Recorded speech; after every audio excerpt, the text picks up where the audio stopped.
Well, tonight brings us to the conclusion of our Mark series, our 9 weeks in the Snapshots of Mark. And Mark's one of those Gospels that have been really good to dive into. And I've loved looking at it myself and finding out new things. And hopefully that it's been great for you guys as you made this journey with us, with that sort of stuff.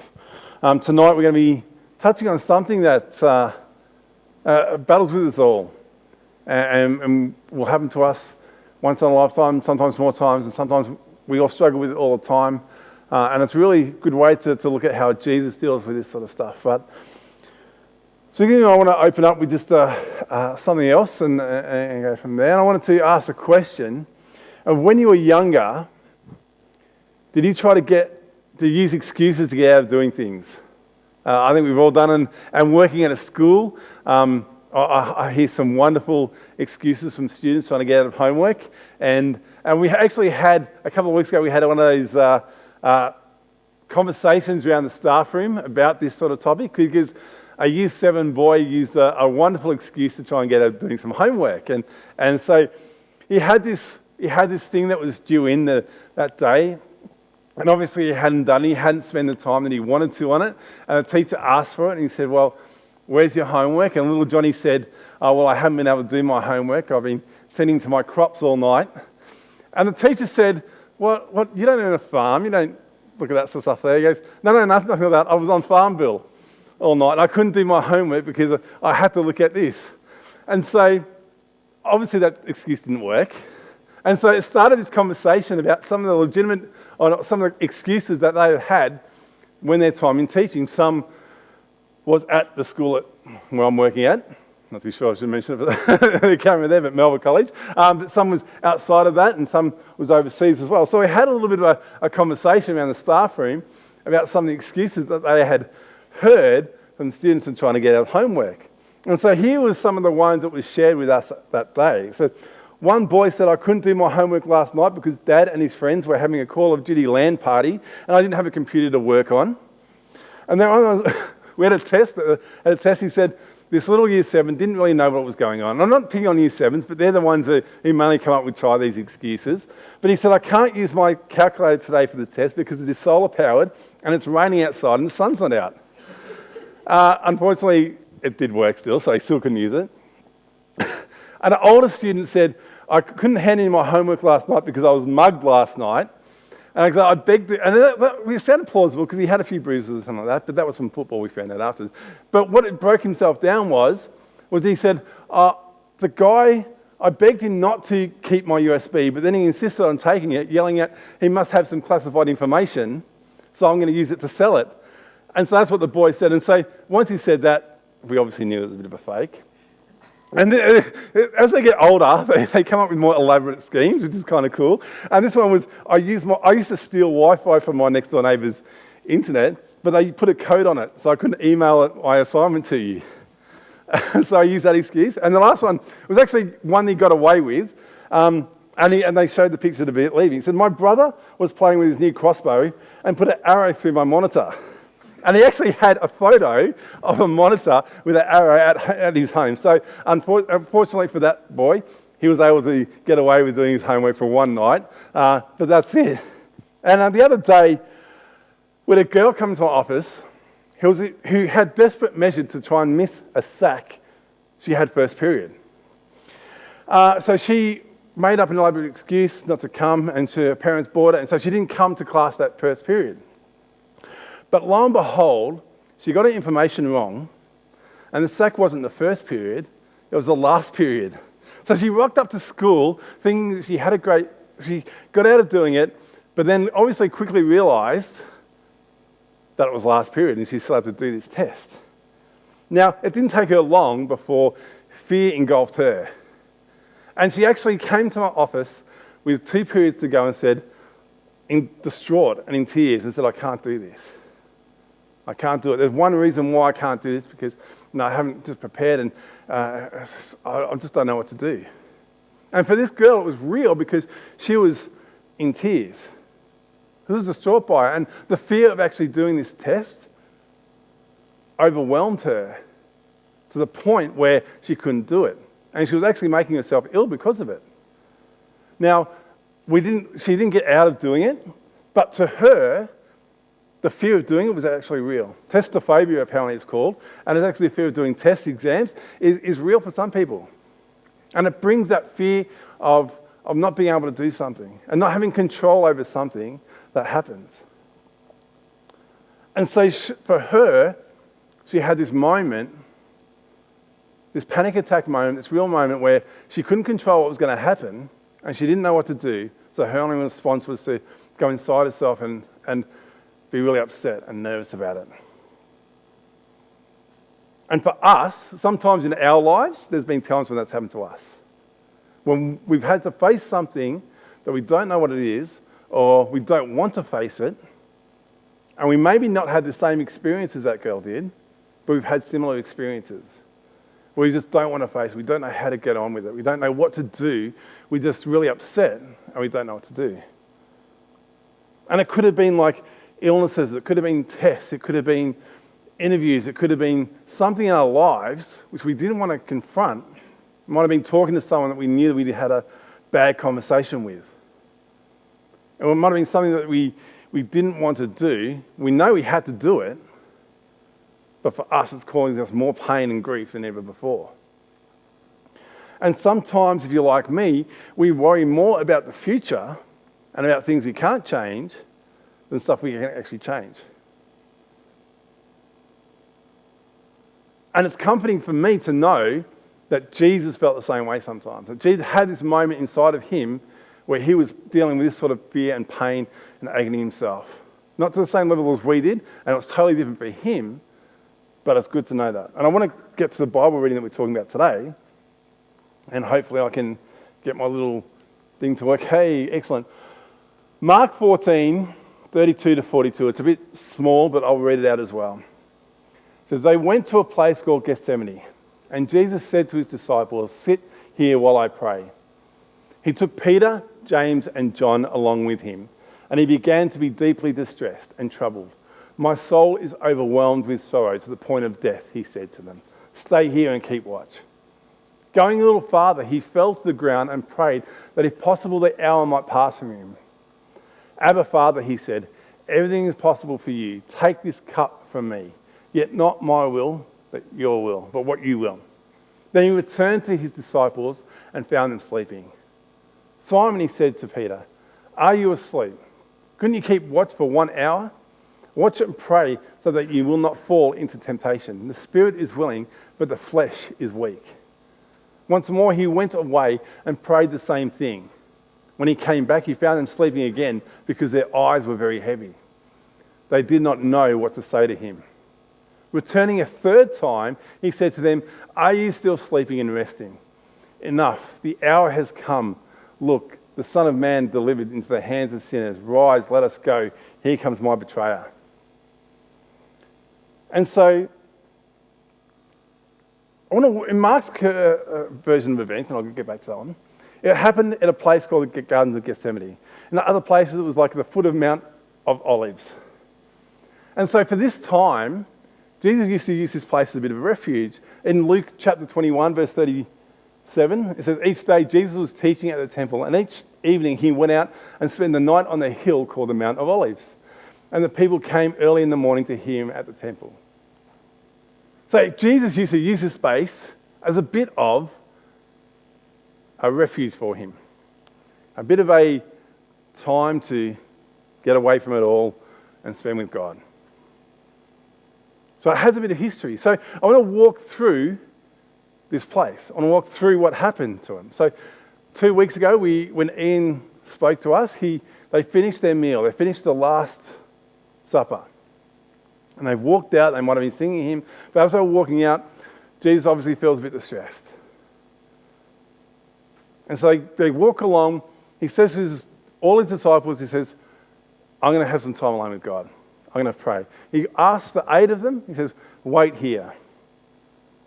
He asks the other ones, the 3 of them, James, John, and Peter, he said, come a little bit further with me. Now, these 3 were special friends of Jesus, however you want to put it. His closer disciples, If we look at our own lives, we've got lots of friends, but we have some that are closer than others and some that we relate more to. These were the three that Jesus related to a little bit more. And for Jesus, for these three, these are the three that he took for the transfiguration. And so he had a special bond with these three,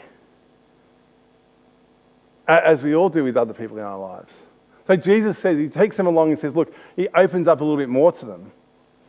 Because my heart is bleeding, guys. Sit here and watch for me. Sit here and pray with me. And I'm going to sit up here and pray.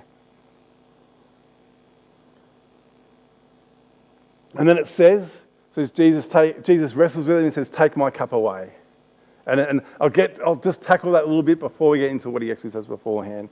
And as I said, a few weeks back, Ian came and explained about that fourth cup. So if you haven't looked at it, go back online 2 weeks ago when Ian was talking about the communion, and he'll look into the whole 4 cups of the Jewish Passover, and the fourth cup was left there. But it was a cup of acceptance. And he's saying, take this cup away. Take the suffering away. But then he accepts it. He says, your will, not my will. So he accepts the suffering and he accepts the pain into that.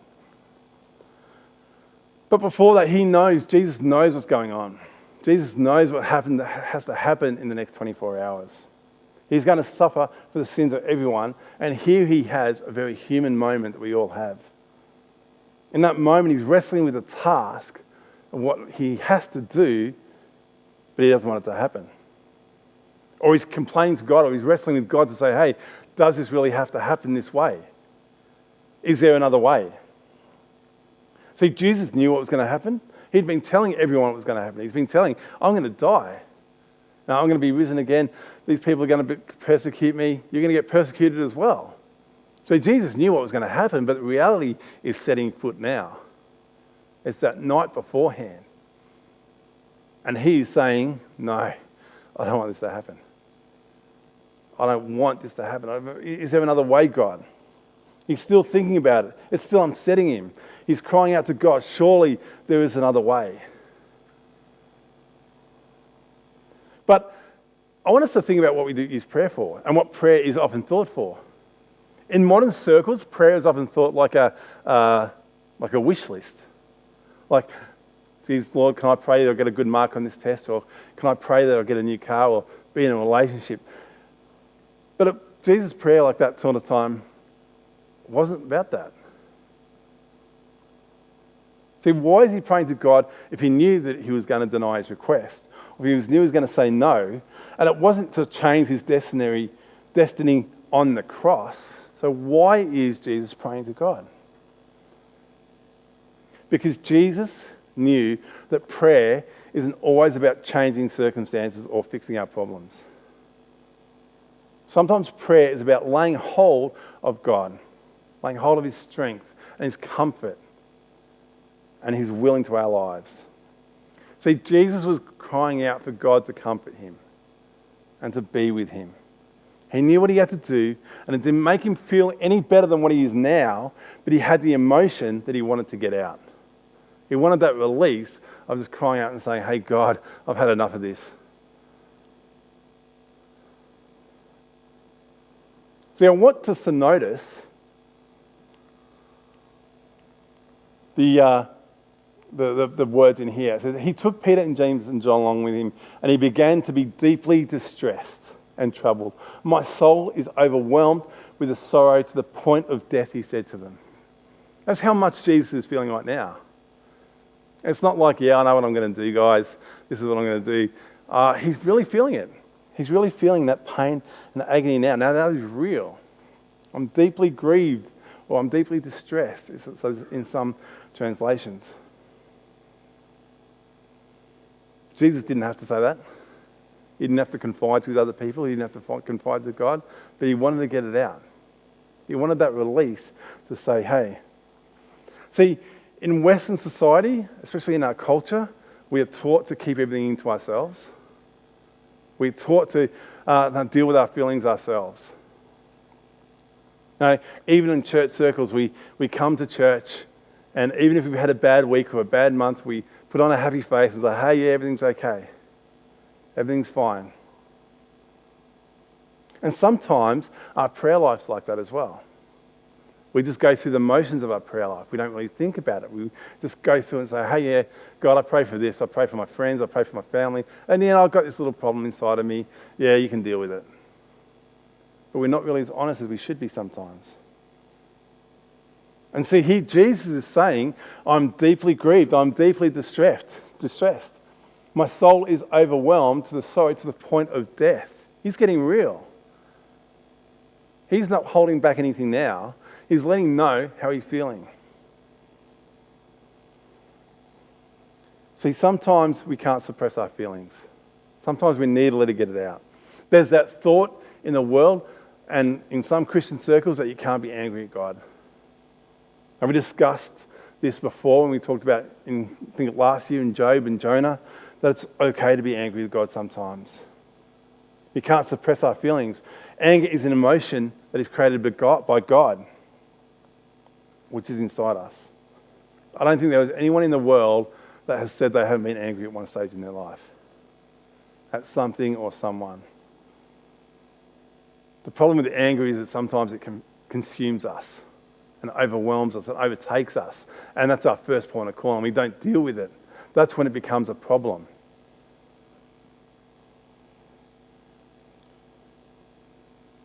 So I have to ask a question. It's okay to be angry sometimes. It's okay to be angry with God. It's okay to be frustrated with yourself sometimes. Frustrated with the situations, but don't let it dwell. Don't let it consume you. Don't let it overtake you to do that. See, we can do something about it. We can put it in God's hands when that happens to us. We can let it release us. There's a story about a pastor named Bob Serge, whose vocal cord was permanently damaged in his throat, leaving him with a remnant of a voice that hurt him even if he tried to whisper. A terrible tragedy for anyone, but because he used his voice for a job, it hurt him even more. How can he preach a sermon without his voice? For years followed, Serge learned firsthand about suffering. But how did he deal with his suffering? Oddly enough, Bob Serge found comfort from God by being honest with God. He realised that he couldn't really deal with the problem by simply ignoring it. Honesty was his release valve. You know, for yourselves, and therapists have understood this for a long time, they will often spend time in sessions with troubled patients trying to get them to be honest about their feelings and emotions. Now, my time as a chaplain in a public school is exactly that sometimes. I say to anyone who comes into my office, be real to me, be honest with me, don't hold back. You can call me whatever you want to call me, and sometimes they do. It's okay. But it's better that they do that because they can be real and authentic. They can say, hey, no, this sucks. I hate this, what's going on here. And sometimes that initial just release of that has a weight off their shoulders because of that. And this is what Jesus is doing here. Sometimes prayer isn't asking for God to do something. Sometimes prayer is letting know God how we feel. And so this is a great little thing that I found. Sometimes prayer, sometimes God stills the storms of the sea. At other times, he stills the storms within me. And so sometimes prayer isn't about asking him to change something. It's about, hey, God, give me peace. Give me calm. Show that you're working within me. Show me that you're with me. Show me that you're holding me, that you're comforting me. As that last bracket of songs was so great at doing, let me breathe in, let me breathe out. Be here with me. Let me rest in you. Prayer is that.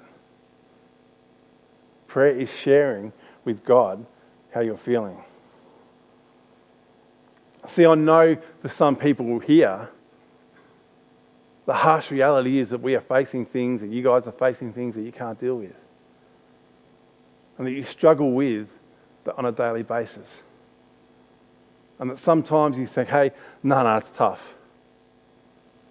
But here he's saying that Jesus is saying, release that valve. Give it up to God. God can handle what you have to say with him. He will comfort you. He will be that rest with you. See, in Mark's account, what we talked about then, Jesus did it 3 times. He didn't do it once and say, okay, now I've prayed, now we can go out and have a last drink before we go out and I'd hang on a cross for a little bit of time. He doesn't say that. He says, no. The first time, I'm still distressed. I'm going to go up there a second time. The second time he comes back, they're still sleeping. He doesn't even bother to disturb them again. He goes up a third time and says, no. I need to spend some time with God again. My heart is still grieved. My heart is still troubled. For some of us, we battle with it for a short period of time. For some of it, what we're going to battle with is going to be with us for the rest of our lives. But to me, it is comforting to know that we have a God that will be there for us. And we can rest in him as Jesus had rested in him this time. See, how many times do we try and deal with ourselves, the things that we cannot change? If you're anything like me, it's too many times. But here's a passage that says, hey, Jesus wrestled with it. And Jesus said, hey, God, take it from me. I know I have to face through this. I know I have to do this. I know there's going to be a trouble with it. But help me out. Walk with me. Be that step with me.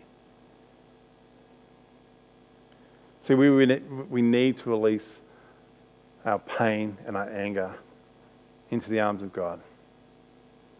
Some of us are really good, and we have got people around us that can be like that. And I recommend that you find people that you can do that with. That you can find some Christian friends that will say, hey, look, I need to use you every now and again to be a bit angry at. And it's nothing personal, but I just need this release valve every now and again. So it'd be good to find that. But if you can't do that, it is comforting to me as a Christian to know that God is that person for me. That I don't have to hold anything back. That if I'm going through something bad, I can say, God, this sucks. And he understands. And he's holding me. And he's having me in his arms, saying, it's okay, Chris. You can do this together.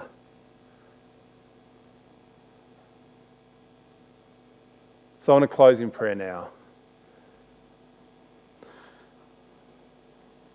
Dear Heavenly Father, this life is tough.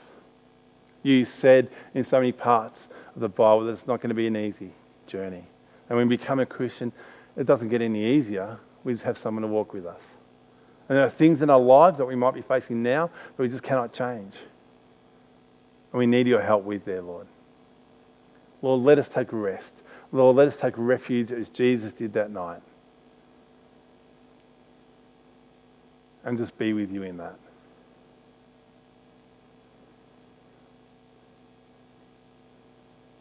Lord, help us to find the people around us, or to be that person that people come to when we can do that. But Lord, if we're feeling anything at the moment, let us rest in your arms. Let us rest by your side. And let us be comforted by the fact that Jesus did this too. Just pray these things in your name. Amen.